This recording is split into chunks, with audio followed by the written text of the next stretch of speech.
मम मनी ऐसा भागो, मम मनी ऐसा भागो, जन्मो जन्मी कृष्ण लाभो, पावावया सुगमौ पावो, व्रते तपे की दाने। माझी अशी इच्छा आहे, जन्मोजन्मी कृष्ण माझ्या एकटीचे झाले पाहिजे, हा माझा विचार आहे। त्यासाठी तुम्ही मला काय वाटेल ते व्रत तप वैकल्य सांगा, मी करायला तयार आहे। नारद मुनींनी ओळखले, गाडी रुळावर आलेली आहे, जे सांगू ते ऐकलं जाणार आहे। आणि आधीच भगवंतांशी बोलून प्लॅनिंग झालेलं होतं आणि नारदांनी आश्वासन दिले कृष्णांना, थोडी कळ सोसा, सगळं नीट होईल। सत्यभामेची तुमच्यावर प्रीती नाही असं नाही, पण त्या प्रीतीला अहंकाराचा डोळा आहे, त्याला भक्तीचा जिव्हाळा दिला तर सगळं काही होऊ शकतं। आणि मग ठरल्याप्रमाणे सत्यभामा आता नारद मुनींचं ऐकणार, इतपत स्वारी त्यांच्या ऐकण्याच्या बेतात आलेली आहे। तुझं प्रेम आहे ना कृष्णावर? हो म्हणजे काय? नाही, आपलं मी विचारलं, कारण प्रेमाचा धर्म माझ्यासारख्या संन्यासानं तुला सांगावा हे खरं यथोचित नाहीये, तरी पण सांगतो, ऐकून ठेव। शब्दा वाचून अर्थ कळावा, छान।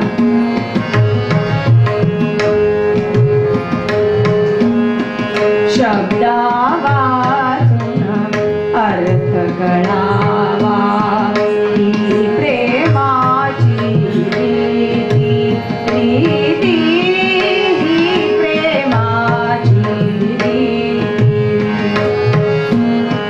द्यावे तेव्हा अधिकची घ्यावे, द्यावे तेव्हा अधिकची घ्यावे, ही दानाची रीती, रीती ही दानाची रीती।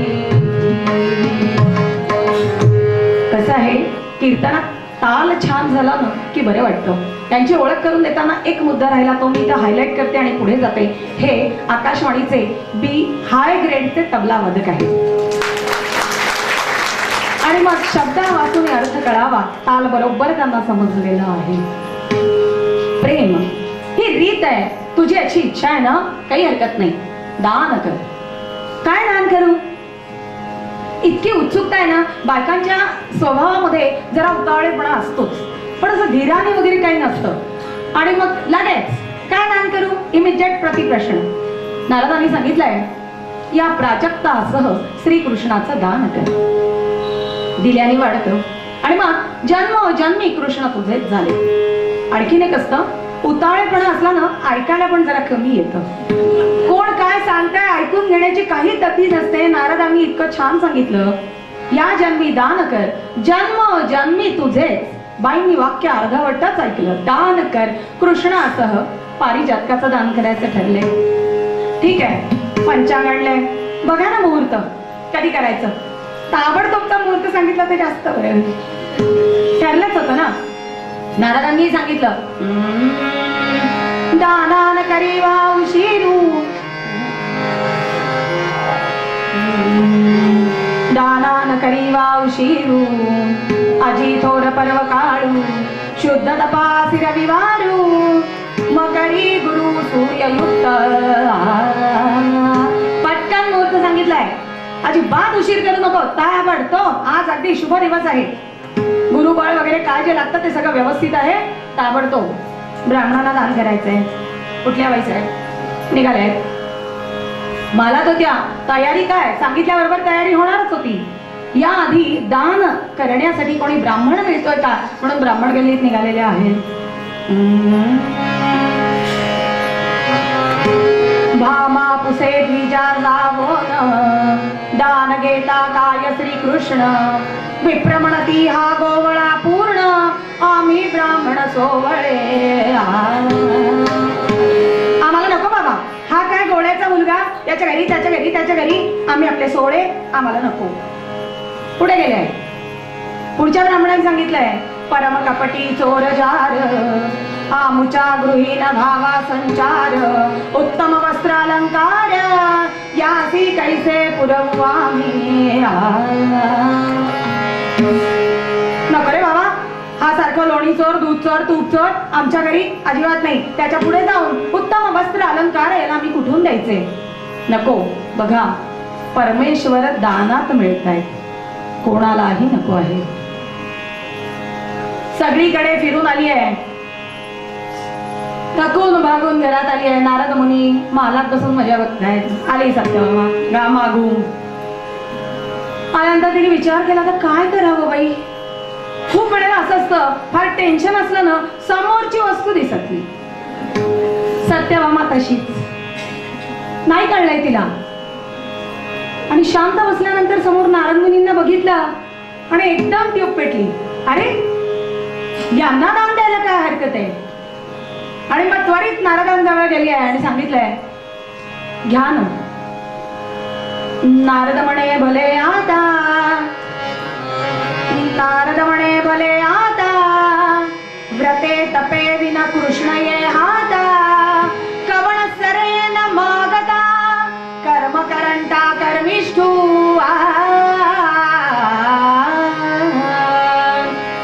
नारद म्हणतात, बरे काही व्रत नाही, तप नाही, वैकल्य काही नाही, भगवंत मिळतात. मी जर घेतले नाही तर माझ्यासारखा कर्म करंटा मीच ठरू शकतो, काही हरकत नाही. आता थोडं नाटक करणं भागच होतो. बरं बाई, आता तुला व्रत सांगितलंय म्हणजे त्याची पूर्तता करण्याची जबाबदारी माझ्यावरच आली आहे. तू म्हणतेच आहेस तर ते आता ठरल्याप्रमाणे तर घडतंय, पण उगीच आपला आता मानभावीपणा.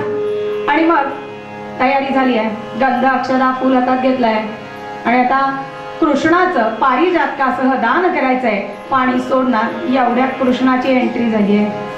ठरलंच होतं तसं. आणि कृष्ण आलेले आहेत, पाणी सोडले, कृष्ण अर्पण, दान दिलेले आहेत नारदांना. आतापर्यंत नारदांची भूमिका इतकी छान चाललेली होती आणि त्यांनी क्षणात काया पालट केला. त्यांनी आता सत्यभामेचा पक्ष एकदम सोडून दिला आणि त्यांनी कृष्णाकडे बघून सांगितलंय, मध्यम. नारद म्हणती श्रीकृष्णांना माझ्या संगे वीणा उचला, नारद म्हणती श्रीकृष्णांना माझ्या संगे वीणा उचला, पीतांबर तो सोडून ठेवा, पंचावृत्ताळा कमरेला. आता तुम्ही आम्हाला दानात मिळालेले आहात, आता हे तुमचं जे काय राजवैभव आहे हे काही आम्हाला चालणार नाही आहे. पीतांबर काढून ठेवायचं आहे. स्वतःच्या झोळीतून पंचा काढलाय, भगवंतांना दिलाय. कान टोपी काढली आहे, ती दिलेली आहे आणि वर आज्ञा केली आहे, वीणा उचलायचा आहे. नारद म्हणती श्रीकृष्णांना माझ्या संगे वीणा उचला, मोर पिसांचा मुकुट कशाला, बाजू बंदरी काढून ठेवा. अलंकार वगैरे काही नको, सगळं उतरवून ठेवा. हे काही आता आपल्याला चालणार नाहीये. भगवंताला आपल्या भक्तानं फॅन्सी ड्रेस करायला सांगितलंय. काय उदाहरण आलंय त्यांच्या पण प्रतिभेला. पटकन पितांबर सोडलाय, पितांबर गुंडाळ, पंचा गुंडाळलाय, कानटोपी घातली आहे, अगदी आज्ञाधारक वीणा उचललाय आणि छान अगदी चेहऱ्यावरती मासूम भाव घेऊन कृष्ण उभे. नारद म्हणती श्रीकृष्णांना माझ्या संगे वीणा उचला, मोर पिसांचा मुकुट कशाला, बाजू बंदरी काढून ठेवा, पंचा गुंडाळा कमरेला, पीतांबर तो सोडून ठेवा. आता आपल्याकडे पद्धत आहे, घरातून जाताना येतो का अशी पद्धत आहे. आणि मग कृष्णांनी या रीतीला अनुसरून सत्यभामेकडे बघितलंय. भामे आता येतो आम्ही डोळ्यामध्ये कशाच पाणी, भामे आता येतो आम्ही डोळ्यामध्ये कशाच पाणी, भामे आता येतो आम्ही डोळ्यामध्ये कशाच पाणी, डोळ्यामध्ये कशाच पाणी. सत्यभामेला काही कळेना, भांबावून गेली आहे. काही समजेच ना काय चाललंय, कसं चाललंय, काहीच नाही. आता ज्यांनी पर्याय सांगितलाय त्यांचे पाय धरण्याशिवाय काहीच माझ्याजवळ उरलेलं नाहीये. देवर्षींचे पाय धरोनी कृष्णासाठी काळजी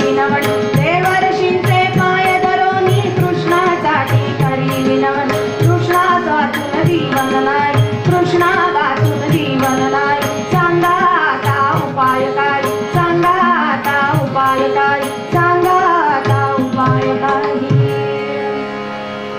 देवर्षींचे पाय धरले आहेत आणि त्यांना म्हणतीये यांच्याशिवाय माझे काही जीवनाला अर्थ आहे का? आणि वर तुम्हीच ना म्हणले होते जन्मोजन्मी माझे होतील आणि आता कुठे घेऊन चालले? अगं सत्यभामा, दानात दिलेत ना, दानात दिलेली वस्तू परत घेण्याची आपल्याकडची काही रीत नाहीये. असा काही नवीन पायंडा पाडायचा तुझा विचार असेल तर बघ बाई. हा म्हणजे दानात दिलंय म्हणजे ते परत मिळेल. पण तुम्ही म्हणाला होतात ना जन्मोजन्मी, तू ऐकलं नाहीस? या जन्मी दान दिल्यानंतर पुढचे सगळे जन्म तुझे.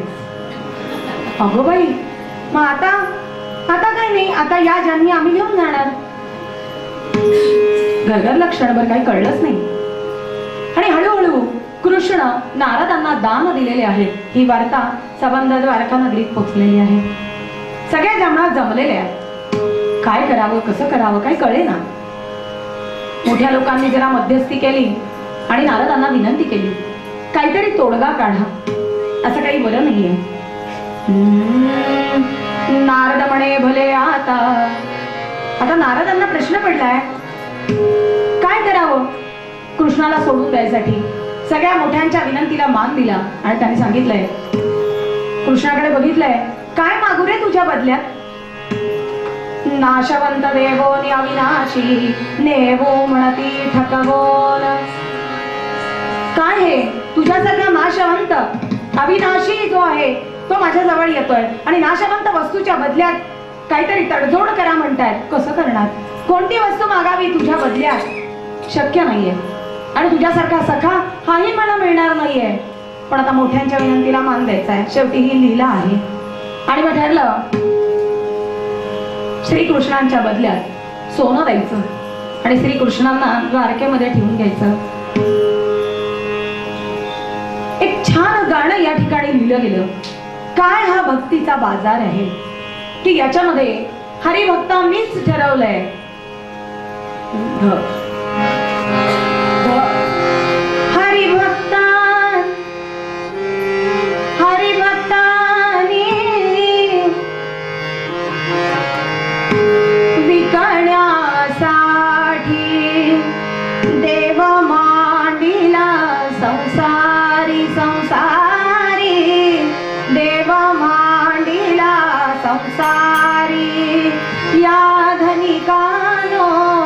धन घेऊन या भरलेल्या बाजारी बाजारी भरलेल्या बाजारी बाजारी भरलेल्या बाजारी.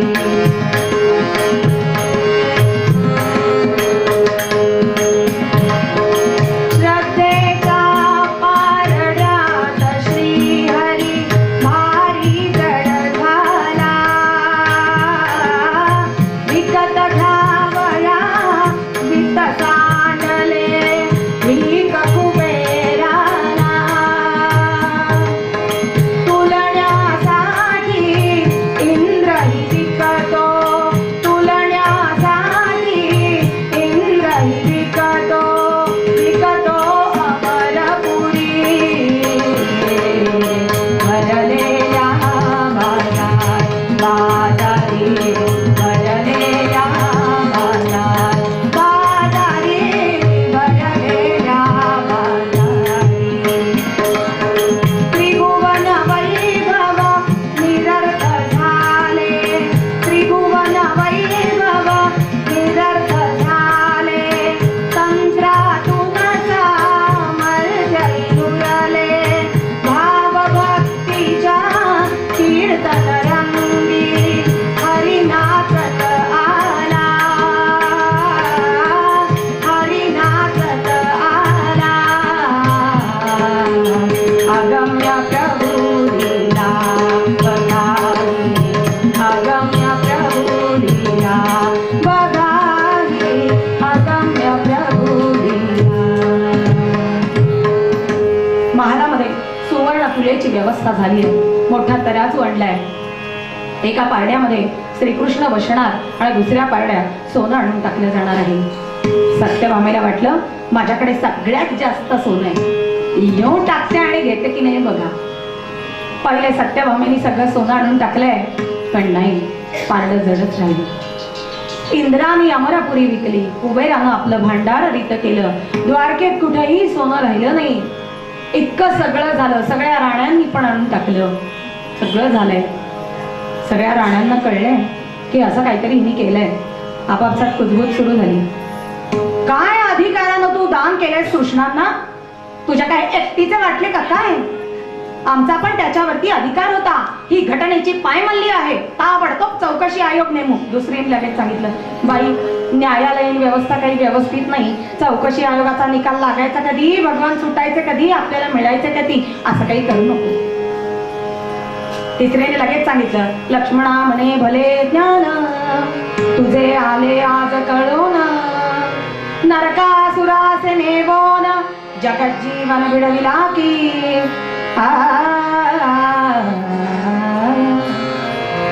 एवढंच नाही, 16 सहस्र सवती पूर्ण निर्लज्जे तू घेऊन आलेस, शेवटी हरी तिथला जाण शहाणपण कळू आले. सगळ्या बोलून घेत आहेत, चेहरा गोरा मोरा झालाय. काय करणार, ऐकून घेणं भाग होतो. ऐकून घेत आहेत. सुवर्ण द्वारावतीचाच राणा, सुवर्ण द्वारावतीचाच राणा, सुवर्ण भारे तुलिता तुलेना. आश्चर्य वाटे मग भामिनीला, अभिमान सारा गळून गेला. गोपाल कृष्ण भगवान की जय. आणि बाजूला उभं राहून कृष्णाकडे बघून म्हणते, थांबवा नाही लीला. केवढी माझी नाचक्की चालली आहे, मला कळली आहे माझी चूक. आता नाही मी असं करणार. नाही, भगवंतांनी लक्ष दिलेलं नाहीये. भक्ती आहे, भक्तीचा जिव्हाळा थोडा जागा झाला म्हणजे तुला महत्व कळेल. त्यामुळे नाही, अजून थोडंसं राहिलंय. जिच्यासाठी एवढं महाभारत घडलंय, अजून तिच्यापर्यंत आपण पोचलेलो नाही. आणि मग शेवटी खूप विचार केला. सगळ्यांनी पण अवतीभोवती बघितलं, रुक्मिणी देवी कुठे दिसत नाहीयेत. कारण रुक्मिणी देवींचं मौन व्रत चाललेलं आहे. झाला प्रकार त्यांना काहीही माहिती नाहीये. 3 दिवसात त्या आपल्या आपल्या महालात आहे आणि त्यांचं मौन व्रत चालू आहे. त्या कुठेही दिसत नाही म्हटल्यानंतर सत्यभामेला एकदम जाणवलं, आता एकच पर्याय. या प्रश्नाचं उत्तर, हे कोडं उलगडण्याचं सामर्थ्य हे फक्त रुक्मिणी देवीमध्ये आहे. त्यांना शरण जाण्याशिवाय पर्याय नाही. ताबडतोब उठली आहे आणि रुक्मिणीच्या महालात गेलेली आहे आणि आपली व्यथा सांगायला सुरुवात केली आहे. शिवरंजनी, प्रभू माझा रुसला रुसला, प्रभू माझा रुसला, रडवेली झाली धावली, रडवेली झाली धावली, रुक्मिणीच्या महारी धावली. हाली सांभाळा तुम्ही, काय करू मी, रुक्मिणीचे बाला धरित असे, रुक्मिणीचे बाला. प्रभू माझा रुसला. कळेल ना, मान्य केलं, माझा प्रभू रुसलाय. काय झालंय हे सारं रुक्मिणीला सांगितलंय. तिने सुद्धा मोठ्या होत्या, मोठ्या मनानं सगळं काही ऐकून घेतलंय. पाठीवर हात ठेवलाय आणि सांगितलंय, रडू नकोस. सांत्वन केलंय, बघू काही करता येतंय का. रुक्मिणी देवी जाणत होत्या, भगवंत फक्त भक्तीचा जिव्हाळा असेल तिथेच झुकणार आहे, अन्यथा ते झुकणार नाही. असा जिव्हाळा असणारा आला तरच हे पारडं हलकं होऊ शकतं, अन्यथा नाही. आणि म्हणून तुकाराम महाराजांनी सांगितलंय, जाणे भक्तीचा जिव्हाळा. आणि मग आदिशक्ती उठली आहे. बाईसाहेब मौन सोडा, आपलं अधिष्ठान हेच धोक्यात आहे. अनुष्ठान काय पुन्हा कधीतरी करून घेऊ. आणि मग उठले आहेत. रुक्मिणी देवीने मान्य केलंय, उठले आहेत. हेच शिवरंजनी. आदिशक्ती हसली, आदिशक्ती हसली, वृंदावनी गेली, मंजिरी तुळशीची फुडाली. आदिशक्ती उठली आहे. तांबण घेतलंय, चांदीचा तांबण, चांदीचा तांब्या, तुळशीला पाणी घातलंय, 3 प्रदक्षिणा घातल्यात, नमस्कार केलाय. पक्व झालेलं तुळशी पान तोडून घेतलंय, नमस्कार केलाय. कारण जाणत होत्या वृंदेची पतिभक्ती अनन्य साधारण आहे. हा भक्तीचा जिव्हाळाच भगवंताला झुकवू शकतो हे जाणून होती. आणि तिने त्या पारड्यात पक्व पान घेतलेलं आहे. आणि सत्यभामाच्या महालाकडे दोघी जणी निघालेल्या आहेत. आता काय होत आहे हे बघण्यासाठी सगळे द्वारका उभी आहे. रुक्मिणी मातेचं आदिशक्तीचं येणं शुभकारक वाटलं. आता काहीतरी नक्की होणार आणि चांगला रिझल्ट मिळणार. सगळ्यांना कुठेतरी मनोमन खात्री पेटली. आल्या आल्या भगवंतांना नमस्कार केलाय दुरूनच. आणि त्यांनी जाणलंय आता हिने आपल्याला ओळखलेलं आहे. जवळ गेली आहे, पारड्यातलं सुवर्ण बाजूला केलंय आणि हे पक्व झालेलं पान पारड्यात ठेवलेलं आहे.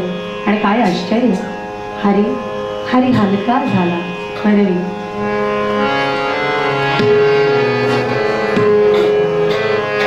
आदिशक्तीने भक्ती तत्वते कथिले जगताला. बघा हो हरी हलका